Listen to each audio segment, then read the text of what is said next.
Hello friends, आज महानवमी है। आइए नवरात्रि महाअष्टमी के अवसर पर एक बढ़िया सी कहानी सुनते हैं। कहानी का शीर्षक है छतरी। नवरात्रि महाअष्टमी का दिन था। अमित अभी अभी दुकान पर आया था कि एक मजदूर छाते का भाव पूछने लगा। आपने कल भी पूछा था इस छाते का भाव, अमित ने उस मजदूर से कहा। अमित परीक्षा होने के बाद पिताजी की सहायता के लिए दुकान पर रोज ही करीब करीब आ जाता था। आज घर में कन्या पूजन और भोज था। इस समय पिताजी घर पर खाना खाने गए हुए थे। हाँ, पूछा तो था, मजदूर ने स्वीकार किया कि मैंने पूछा तो था इस छाते के लिए। तो फिर कल और आज में क्या अंतर आएगा?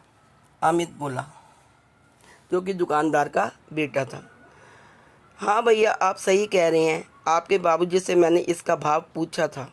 हाँ, तब ये 400 रुपये का था। मैंने पिछले दिनों बारिश में भी पूछा था तो बाबूजी बोले थे ऑफ सीजन में सस्ता मिल जाएगा। उसने दुकानदार अमित ने पूछा, आप यही छाता क्यों लेना चाहते हैं? आप कहें तो मैं सस्ते वाला दे देता हूँ आपको। अरे क्या बताऊँ, इधर सामने की झोपड़पट्टी में रहता हूँ। मेरी छोटी सी प्यारी सी बेटी है, उसका नाम स्कूल में लिखवा दिया है। अब की दुकान रास्ते में आती है। जब वो स्कूल आती है, आते जाते उसी छाते को देखती है। वैसे तो किसी चीज़ के लिए जिद नहीं करती, पर ना जाने क्यों उसे तो यही सतरंगी छाता ही चाहिए। अमित ने सोचा, अब बारिश हो गई और सीजन भी नहीं तो शायद 400 रुपये से सस्ता हो गया होगा। मैंने सोचा अब बारिश भी चली गई और सीजन भी नहीं है तो 400 रुपये से सस्ता हो गया होगा, तो 100 रुपये तो लाया ही था मैं। अमित ने देखा, सड़क के उस तरफ खड़ी उस मजदूर की नन्ही बच्ची बड़ी आशा भरी निगाह से दुकान की ओर देख रही थी। पैसों को लेकर पिता की सख्ती और हिसाब वह अच्छी तरह से जानता था। कुछ सोचकर अमित बोला, समझो कि आज के लिए यह इसकी कीमत 200 रुपये है, क्योंकि आज अष्टमी का दिन था नवरात्रि की और आज कन्या पूजन भी था। उसका इतना कहना था कि उस मजदूर ने तो लगभग छतरी को झपट ही लिया। अमित ने माँ के दिए कन्या पूजन के 500 रुपये जो उसे मंदिर में चढ़ाना था, उसमें से 200 रुपये दुकान के गल्ले में डाल दिए। सड़क के उस पर खड़ी देवी स्वरूपा बालिका खिलखिला के झूम उठी, क्योंकि उसकी चाहत पूरी हो गई थी।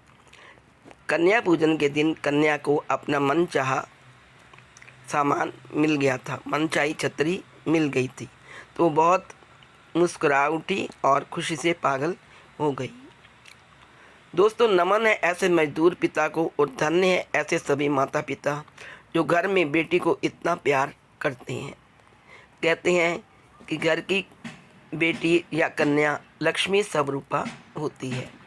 तो घर की बेटियों को प्यार दीजिए, कन्याओं का आदर करिए, उनकी इच्छाओं का ध्यान रखिए, उनकी चाहत को पूरा करिए। कहते हैं कि घर में अगर कन्या सुखी रहती है, कन्या खुश रहती है, तो महालक्ष्मी भी प्रसन्न रहती है। जिस घर में कन्या का पूजन होता है उस घर में लक्ष्मी निवास करती है।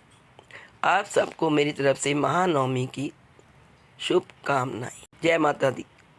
सदैव प्रसन्न रहिए, जो प्राप्त है वही पर्याप्त है। जिसका मन मस्त है उसके पास समस्त है।